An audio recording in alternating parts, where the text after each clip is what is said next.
నమస్కారం SG news కి స్వాగతం. విశాఖపట్నం రేంజ్ లో ఉన్న 3 జిల్లాలకి సంబంధించిన రివ్యూ మన డిఐజీ గారు ఆధ్వర్యంలో ఈరోజు ఇక్కడ చేయడం జరిగింది. ముఖ్యంగా దీనికి ప్రత్యేకంగా శ్రీకాకుళం ఎస్పీ గారు, విజయనగరం ఎస్పీ గారు, అదేవిధంగా మన్యం ఏఎస్పీ గారు కూడా దీనికి హాజరు కావడం జరిగింది.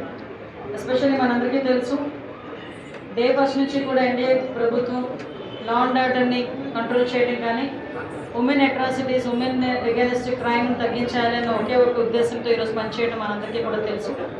దాని నేపథ్యంలోనే ఈరోజు డిపార్ట్మెంట్ల వారీగా కూడా మేము ఎంక్వైరీ చేసుకుంటాం, డిస్ట్రిక్ట్ల వారీగా కూడా మేము రివ్యూస్ చేసుకోవటం, అదేవిధంగా ఇంకా ఎక్కడైనా ఎటువంటి ప్రాబ్లమ్స్ ఏదైనా ఉన్నాయో ఒకసారి ఐడెంటిఫై చేయటం, అదేవిధంగా పోలీస్ ఇన్ఫ్రాస్ట్రక్చర్కి సంబంధించి కానీ పోలీసు ఇన్వెస్టిగేషన్కి సంబంధించిన టూల్స్ కానీ పునరుద్ధరించడం, ఇవన్నీ కూడా చేసుకుంటూ వెళ్తున్నాం.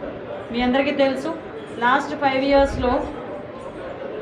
5 ఇయర్స్లో మ్యాక్సిమం ఇన్వెస్టిగేషన్ చేయడానికి కావాల్సిన టూల్స్ కూడా లేని పరిస్థితి నుంచి ఈరోజు ఫింగర్ ప్రింట్ ఐడెంటిఫికేషన్ సిస్టమ్ దగ్గర నుంచి డ్రోన్స్ని, సీసీటీవీ కెమెరాస్ని, అదేవిధంగా అన్ని టెక్నికల్కి సంబంధించి అన్ని టూల్స్ని కూడా ఈరోజు డిపార్ట్మెంట్ వాళ్ళకి ఇవ్వడం, దాని పరంగా ఇన్వెస్టిగేషన్ కూడా చాలా ఈజీ అవ్వడం కూడా జరుగుతుంది. దానికి రిజల్టే ఎక్కడ ఏ ఇన్సిడెంట్ జరిగినా కూడా వితిన్ 24 hours to 48 hours నిందితులను పట్టుకుని రిమాండ్కి పంపించుకోవడం కూడా జరుగుతుంది. ఎక్కడ కూడా ఎటువంటి గ్యాప్స్ కూడా లేకుండా, ఎక్కడ కూడా ఎటువంటి లేట్ కూడా లేకుండా ఈరోజు మనకి ఈ డివిజన్ సంబంధించి, ఈ రేంజ్కి సంబంధించి పరిస్థితి చూస్తే స్టేట్ లెవెల్లో మనకి crime rate maximum 7% overall crime rate తగ్గిన, ఎస్పెషల్లీ ఉమెన్ అట్రాసిటీస్కి సంబంధించి విజయనగరం జిల్లాలో దగ్గర 20% ఉమెన్ అగైనెస్ట్ క్రైమ్ తగ్గడం అనేది నిజంగా గుడ్ సైన్. విజయనగరంలోని 20% తగ్గడం, అదేవిధంగా మనకి ఇక్కడ చూస్తే ప్రాపర్టీ అఫెన్సెస్ చాలా ఎక్కువగా జరుగుతూ ఉంటాయి శ్రీకాకుళంలో. దానికి సంబంధించి ఈ మధ్యకాలంలో మన ఎస్పీ గారు వచ్చిన తర్వాత డిఎస్సీ గారి ఆధ్వర్యంలో మ్యాక్సిమం ప్రాపర్టీని దగ్గర 4 కోట్ల పైన ప్రాపర్టీని ఈరోజు మనం రికవరీ చేయటం, అదేవిధంగా ఎక్కడైనా ఏదైనా బంగారం థెఫ్ట్ అయినా, ఏదైనా గోల్డ్ థెఫ్ట్ అయినా కూడా వాటన్నిటిని కూడా రికవరీ చేసి వాళ్ళ ఇంట్లోకి కూడా చేర్చడం, ఇవన్నీ కూడా మన లాస్ట్ 9 monthsలో చూస్తే పోలీస్ కూడా ఎంత ఎఫెక్టివ్గా పనిచేస్తున్నారు, పోలీస్ కూడా ప్రజలకి కూడా పోలీస్ మీద ఎంత నమ్మకం ఏర్పడిందో మనందరికీ కూడా తెలుస్తుంటుంది. అట్ ద సేమ్ టైం మేము ఎంతవరకు డెప్త్కి వెళ్తున్నామంటే గ్రీవెన్సెస్ కూడా ఎంతవరకు క్లియర్ చేస్తున్నాం అంతవరకు కూడా వెళ్తున్నాం. ఎస్పెషల్లీ మనకి 3 జిల్లాలకి సంబంధించి, ముఖ్యంగా ఈ రేంజ్కి సంబంధించి ఎక్కువగా మనకి ఎన్డీపీఎస్ కేసెస్ చాలా ఎక్కువగా ఉంటాయి. లాస్ట్ గవర్నమెంట్ నేను అసెంబ్లీలో కూడా చెప్పుకున్నాను, మనకి పాడేరు, మన్యం అంటే అల్లూరు సీతారామరాజు జిల్లా, మన్యం జిల్లాలో మ్యాక్సిమం నాకు తెలిసి 90% కల్టివేషన్ తగ్గింది. సుమారుగా చూసుకుంటే ఒక 100 ఎకరాల లోపు ఆ కల్టివేషన్ కూడా ఉండటం, అది కూడా ఇప్పుడు డిస్ట్రాయ్ చేయడానికి కూడా ఈగల్ టీమ్స్ పనిచేయడం కూడా జరుగుతున్నాయి. ఆ కల్టివేషన్ కూడా జరగకుండా డ్రోన్స్ని ఏర్పాటు చేసుకుని మనం చేసుకుంటున్నాం. ఈ ఎన్డీపీఎస్ కేసెస్లో ఏదో మనం గాంజాయి పట్టుకున్నాము, ఒక కేసు పెట్టాము, కేసు పెడితే వాళ్ళు రిమాండ్కి వెళ్ళారని కాకుండా వాళ్ళ తాలూకా ఆర్థిక మూలాలని కూడా కనుక్కొని మ్యాక్సిమం ఈ ఫైనాన్షియల్ ఆస్పెక్ట్స్ని కూడా మనం సీజ్ చేసే పరిస్థితి కనిపిస్తూ ఉంది. అంటే వాళ్ళ ఆస్తులను కూడా జప్తు చేసే పరిస్థితి కనిపిస్తూ ఉంది. దానికి స్టేట్ లెవెల్లో మొట్టమొదటిసారిగా ఈ రేంజ్లోనే స్టార్ట్ అవ్వడం కూడా చాలా మేము అదృష్టంగా భావించాలి. వాళ్ళని కూడా అప్రిషియేట్ చేయాలి, డిపార్ట్మెంట్ వాళ్ళని కూడా అప్రిషియేట్ చేయాలి. ఎందుకంటే సుమారుగా ఈరోజు మన్యం జిల్లాలో 1, అనకాపల్లి జిల్లాలో 1, విజయనగరం జిల్లాలో 1 కూడా ఈరోజు పర్టికులర్గా ఈ ఆస్తుల జప్తు అన్నది కూడా జరగడం జరిగింది. సుమారుగా 5 కోట్ల పైన ఆస్తులు కూడా జప్తు చేసే పరిస్థితి కూడా ఈరోజు కనిపించింది. అంటే ఎన్డీపీఎస్ కేసులు ఏదో మామూలుగా వదిలేస్తాము, ఏదో కేసులు పెట్టేసి లేకపోతే ఏదో రిమాండ్కి పంపించేస్తే మా పని అయిపోయింది, చేతులు దులుపుకోవాలనే పరిస్థితులు అయితే ఈరోజు గవర్నమెంట్ లేదు.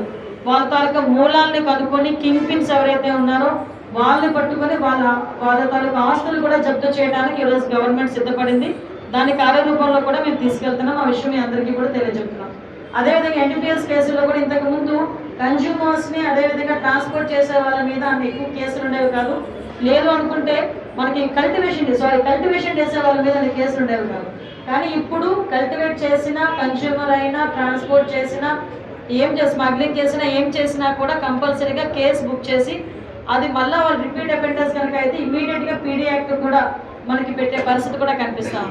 ఈరోజు మేము ఎంత ఇన్డెప్త్గా వెళ్తున్నామంటే ముఖ్యంగా ఈ రేంజ్లో ఎక్కడైనా గంజాయి కేసు కనిపించింది అంటే వాళ్ళ ప్రీవియస్ హిస్టరీ కూడా మేము తీస్తున్నాం. వాళ్ళు ఇంతకు ముందు ఏదైనా కేసెస్లో ఇన్వాల్వ్ అయి ఉన్నారా, లేకపోతే వీళ్ళు హ్యాబిచువల్ అఫెండర్సా, అది కూడా చూసుకొని వాళ్ళ మీద కేసెస్ బుక్ చేసేటప్పుడు కూడా పకడ్బందీగా బుక్ చేయడం, ఛార్జ్ షీట్ వేసుకునేటప్పుడు కూడా లీగల్ అడ్వైజర్ని బేస్ చేసుకుని ఛార్జ్ షీట్ ఓపెన్ చేయడం, వాళ్ళ కన్విక్షన్ రేట్ కూడా ఎక్కువగా ఉండేటట్టు. అదేవిధంగా మనందరికీ తెలుసు విజయనగరం జిల్లాలో పోక్సో కేసుల్లో మొత్తం స్టేట్ లెవెల్లో ఎలాగో అన్ని కేసులు ఉన్నప్పటికీ కూడా అరౌండ్ 54-60 కేసెస్ ఉన్న ఒక పోక్సో కేసులో మనకు విజయనగరంలోనే 20 పోక్సో కేసెస్లో ఈరోజు కన్విక్షన్ పడిన పరిస్థితి. అది ఏంటంటే 4 నెలల కాలంలోనే కన్విక్షన్ చేసే పరిస్థితి. మా టార్గెట్ ఒకటే, పోక్సో కేసులో ఎవరైనా ఇన్వాల్వ్ అయ్యి ఉన్నారు, పోక్సో కేసులో నిందితులు ఎవరైతే ఉన్నారో అనుకుంటే వాళ్ళు ఎట్టి పరిస్థితుల్లోని బెయిల్ మీద బయటకు రాకుండానే కన్విక్షన్ పడాలి అనే దృక్పథంతో ఈరోజు మా డిపార్ట్మెంట్ వాళ్ళు పనిచేయడం, దానికి ప్రాసిక్యూషన్ వాళ్ళు కూడా సపోర్ట్ చేయడం కూడా జరుగుతుంది. మాకు కావాల్సింది పబ్లిక్ సపోర్ట్ కూడా, మీడియా సపోర్ట్ కూడా మాకు కావాలి.